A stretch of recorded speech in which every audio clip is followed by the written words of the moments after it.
চতুর্থ শ্রেণীর গণিত। তো দেখো আজকে আমরা সমাধান করব হচ্ছে পৃষ্ঠা নাম্বার 36 এবং পৃষ্ঠা নাম্বার 37-এর এই অঙ্কগুলো। ঠিক আছে, তো 36 আর 37-এর এই অঙ্কগুলো কমপ্লিট করব।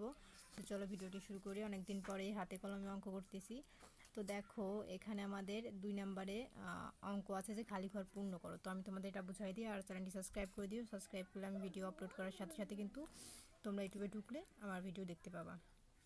তো দেখো এখানে বলেছে, এখানে আছে 4টা 5 মাইনাস 4টা 3। তাহলে কি, তাহলে এখানে কিন্তু মাইনাস আছে, তার মানে কি এখানে প্রশ্ন আছে, এর মধ্যে আমাদের কি বসবে, আর একটা প্রশ্ন উত্তর কিন্তু এখানে করে দেওয়া আছে। তার মানে কি আমাদের এই উত্তরের সাথে যদি আমরা এটা মাইনাস করি তাহলে কিন্তু আমাদের এই প্রশ্নটা বেরোয় আসতেছে। এই যে দেখো আমি তোমাদের প্রশ্নটা দেখাই।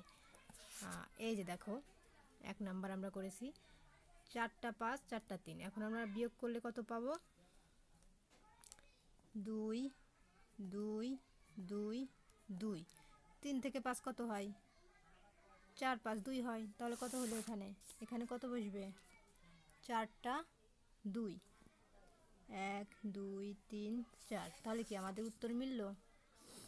এখন দেখো 2 নাম্বার এখানে আছে আমাদের প্রশ্ন, এইখানে একটা প্রশ্ন আছে, এর মধ্যেকার প্রশ্ন নাই, কিন্তু উত্তর করে দেওয়া আছে।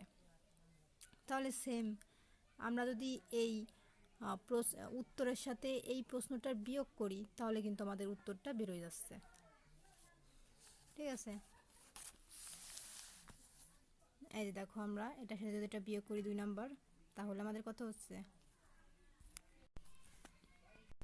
তো দেখো এখানে যদি আমরা এইটার সাথে এটা বিয়োগ করি তাহলে কিন্তু আমাদের এই প্রশ্নটা বেরোয় আসতেছে। ঠিক আছে, তো এই যে দেখো আমরা কিন্তু এটা পাতিয়ে নিয়েছি।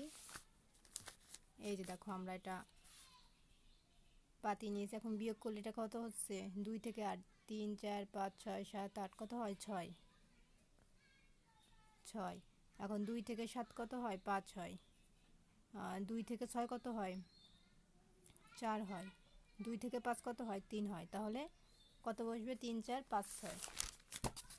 এই যে এখানে বসবে 3 4 5 6, এর মধ্যে বসবে। ঠিক আছে, দেখো আমরা এটার সাথে এটা মাইনাস করে কিন্তু এটার উত্তর পেয়ে গেছি। এখন দেখো আমাদের 3 নাম্বার। এখন দেখো 3 নাম্বার এখানে আছে, এটারও প্রশ্ন আছে উত্তর আছে, কিন্তু মাঝখানে একটা প্রশ্ন নাই। ঠিক আছে, তো দেখো আমরা যদি আবারও এইটার সাথে এটা বিয়োগ করি তাহলে কিন্তু আমাদের মেন উত্তরটা বেরোয় আসতেছে। ঠিক আছে, তো চলো দেখো আমরা বিয়োগ করে নিই। এই যে দেখো আমরা কিন্তু অঙ্কটা পাতিয়ে নিয়েছি। এখন আমরা যদি বিয়োগ করি 6 থেকে 8 কত হয়? 2 হয়। 5 থেকে 7 কত হয়? 2 হয়। 4 থেকে 6 2 হয়। 3 থেকে 5 2 হয়। তাহলে কয়টা হলো? 2টা 4। এই যে দেখো আমাদের, তাহলে এখানে কত বসবে? 1 2 3 4, 4টা 4। তাহলে দেখো তোমরা যদি এখন এইটার সাথে এটা যোগ করো তাহলে দেখো এই উত্তরটা পেয়ে যাবা। হ্যাঁ, এইটার সাথে এটা যোগ করলে এখন দেখো এই সেম উত্তরটাই আসে। তাহলে কি আমরা এটার সাথে এটা মাইনাস, এটার সাথে এটা মাইনাস করে আমাদের উত্তরটা বের করে নিয়েছি। এখন দেখো আমাদের আছে, এখানে প্রশ্ন আছে উত্তর আছে, কিন্তু এখানে অনেকটা প্রশ্ন নাই। তাহলে এখন আমরা এই 4 নাম্বারটা কী করব?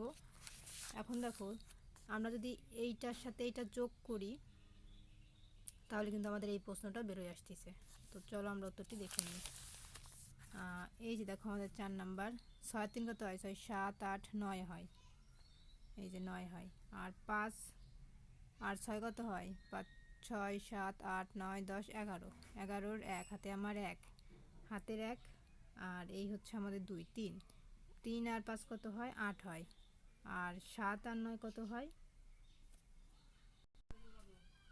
16-র 6 হয়। হাতে আমাদের 1, হাতের 1 আর এই 1 2। ঠিক আছে, তো আমরা এটা এখন উত্তর বসাবো এর মধ্যে।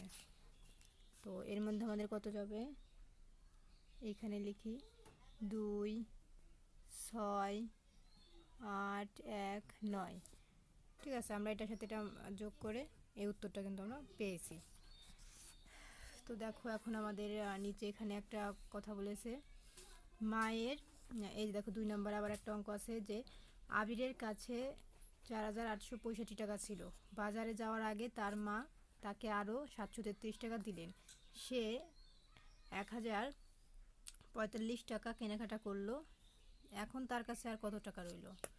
তো এখন তার কাছে আর কত টাকা রইলো, চলো আমরা উত্তরটি দেখে নিই। এই যে দেখো আমাদের অঙ্কটা, এই যে আবিরের কাছে ছিল 4,865 টাকা, আবিরের মা দিল 733 টাকা। এখন যোগ করে কত হয়েছে? 5,598 টাকা। মোট টাকা 5,598 টাকা। কেনাকাটা করলো 1,045 টাকা। এখন আমরা কেনাকাটা যে টাকা করছি, তাহলে আমরা এটার সাথে এখন এটা বিয়োগ দেবো, মানে বাদ দিব। বাদ দিলে এখন তার কাছে রইলো এত টাকা। ঠিক আছে, এই দেখো আমাদের অঙ্ক।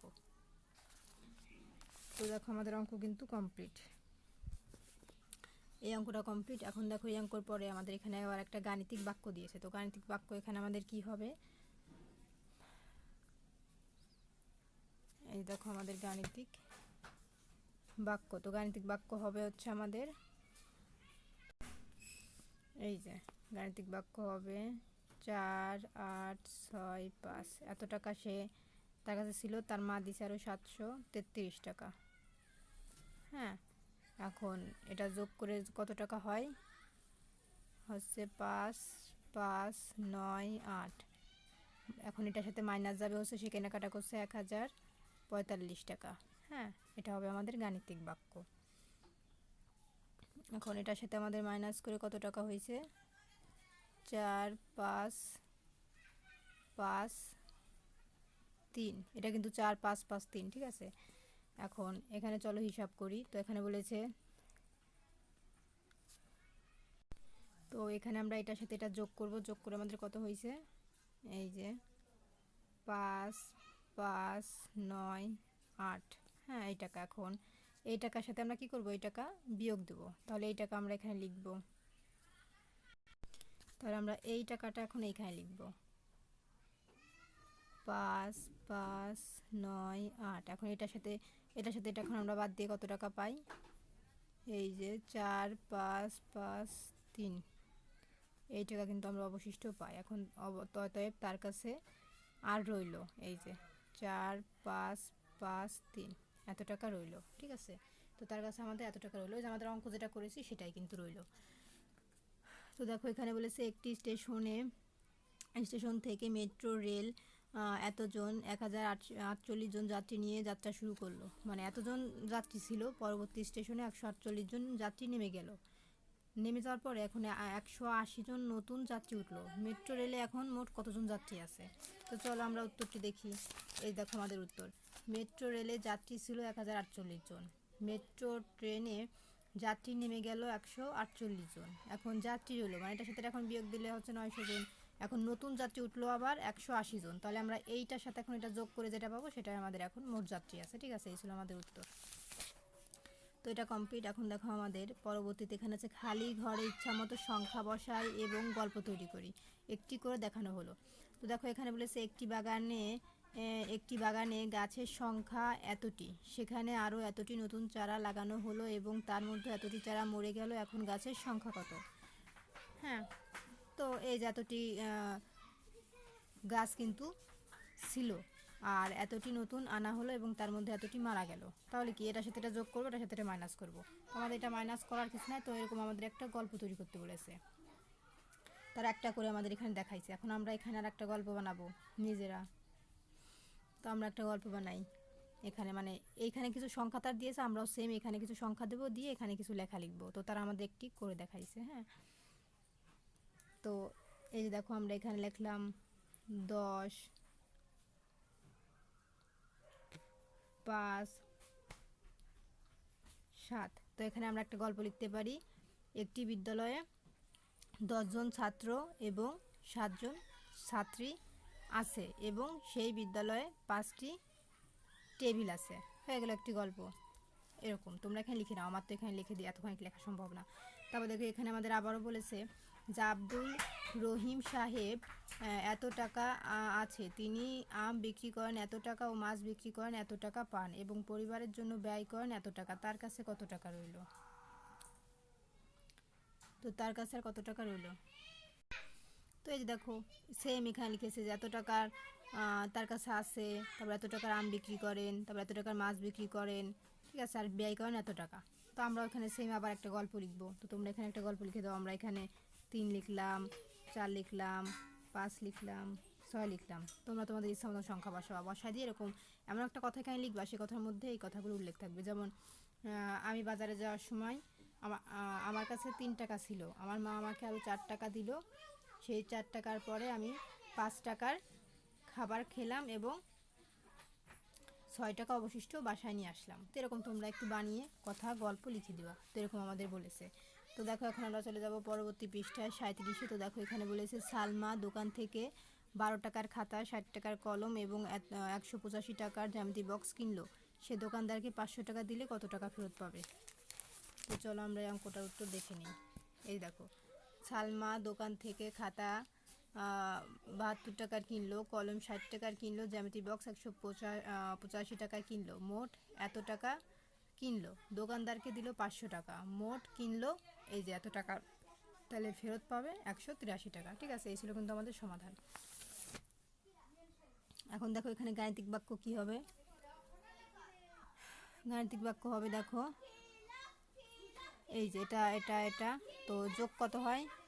যোগ হয় 317। এই যে দেখো আমরা এখানে এই তিনটা মিলে কিন্তু যোগ করেছিলাম, 72, 60, 185, তাহলে 317 হয় না?